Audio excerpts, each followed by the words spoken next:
Butterflies are beautiful creatures and come in many different shapes, colors, and sizes. Children spend hours trying to catch the colorful winged insects, wanting to take a closer look at their gorgeous patterns. Who does not enchant by the beauty of butterflies, especially when they fly so gracefully, displaying its beauty wherever it goes? Butterflies is a flying insect with large scaly wings. Like all insects, they have 6 jointed legs, 3 body parts, a pair of antennae, compound eyes, and an exoskeleton. The 3 body parts are the head, thorax, part of the chest, and the abdomen, the tail end. The butterfly's body is covered with tiny sensory hairs. The 4 wings and the 6 legs of the butterfly are attached to the thorax. The thorax contains the muscles that make the legs and wings move. Butterflies are very good flyers. They have 2 pairs of large wings covered with colorful luminous scales. Butterflies can only fly if their body temperature is above 86 degrees. Butterflies sun themselves to warm up in a cool weather. As butterflies age, the color of the wings fades and the wings become ragged. Butterflies are found all over the world and in all types of environment, hot and cold, dry and moist, at sea level and high in the mountains. Most butterfly species, however, are found in tropical areas, especially tropical rainforest.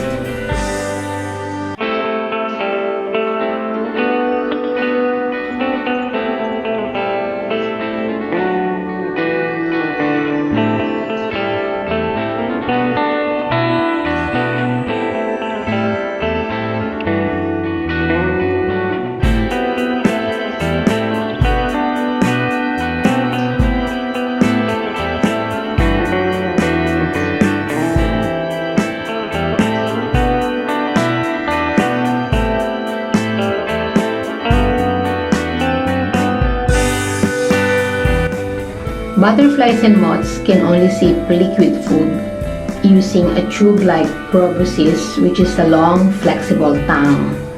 This proboscis uncoils to sip food and coils up again into a spiral when not in use. When an adult butterfly lands on a flower to suck some delicious nectar through its proboscis, it accidentally gathers pollen on its body as it rubs against the anther. The butterfly rubs some of the pollen on the next flower, then moves to and collects some more. Through this process, the butterfly is able to pollinate numerous flowers as it moves along. Pollination allows plants to reproduce by producing seeds. Butterflies seem to prefer pink, red, and purple flowers. Because a butterfly cannot smell, it doesn't care that the flowers it pollinates are odorless.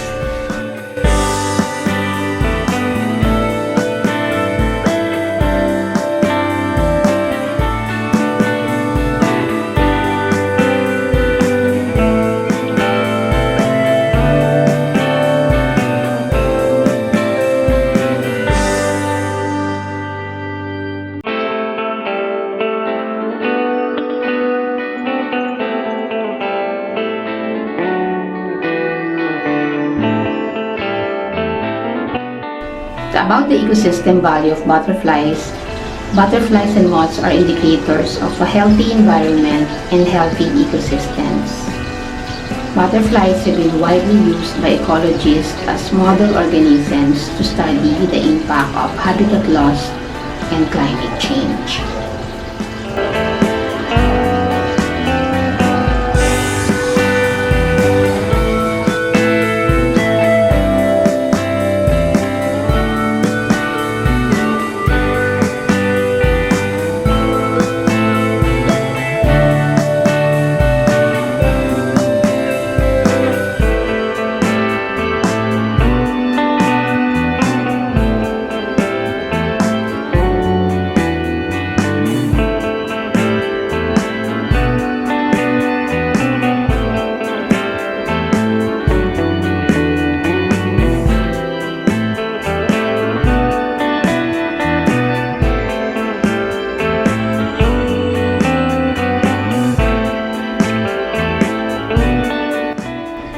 There's a lot of butterflies flying in our garden, so we are used to it.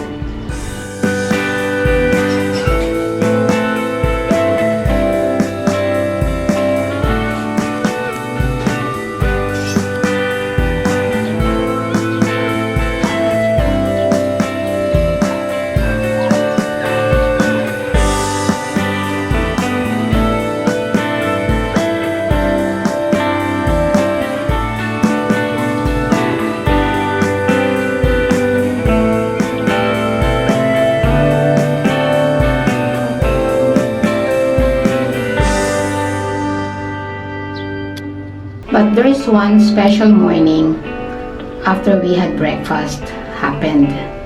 My honey and I went to the garden to get some fresh air and enjoy the morning sun when some unexpected thing happened. A butterfly started to fly around us, maybe for 1 minute. Then my honey said, "Extend your arms and just stay put. Let's see if the butterfly will land on your hands." As soon as I extended my arms, the butterfly landed on my hands. Not once, but 3 times. Guling siya. Lumilipad. Hi. Hi. Are you there? Are you there? Huh? You are so pretty. Ayun, nakita yung puti. Come on. Come on. Come on. Baka gagalaw. Huli. Oh, so pretty. Huli ko siya. Dumapo sa kamay mo.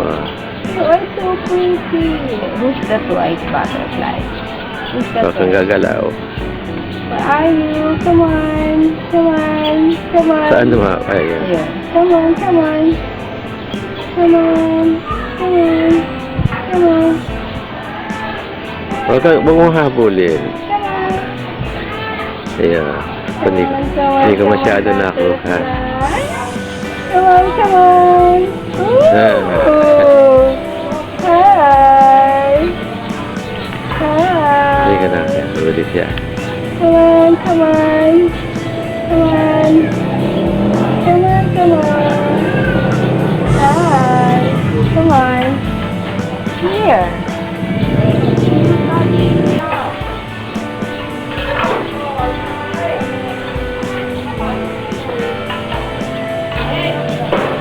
Hindi siya lumilipad.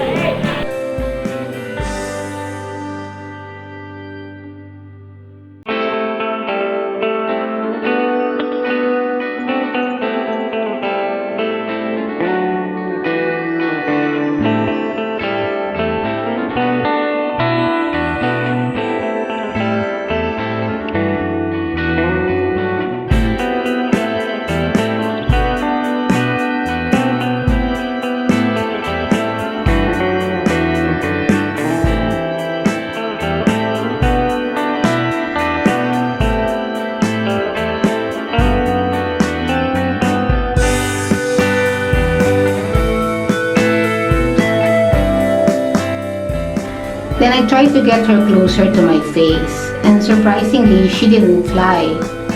I was so thrilled by it. The butterfly landed also to my honey's stomach, hands, and shoulders. We were so amazed by this event. In our minds, there's a positive meaning of this. I researched about it. There's a lot of meanings and interpretations about butterfly landing on you. According to the article I've read about the meaning butterfly landed on you, is butterflies resonate with light energy and are attracted to people with bright internal light. Butterflies are attracted to light sources, and if they sense a strong light source radiating from you, they may fly by to check you out. This is my favorite interpretation of butterfly landed on you. If a butterfly lands on you, it may be a sign that you have a very high vibration and a strong guiding light. It also represents that they have a strong trust in you and says a very calm, generous, and compassionate spirit.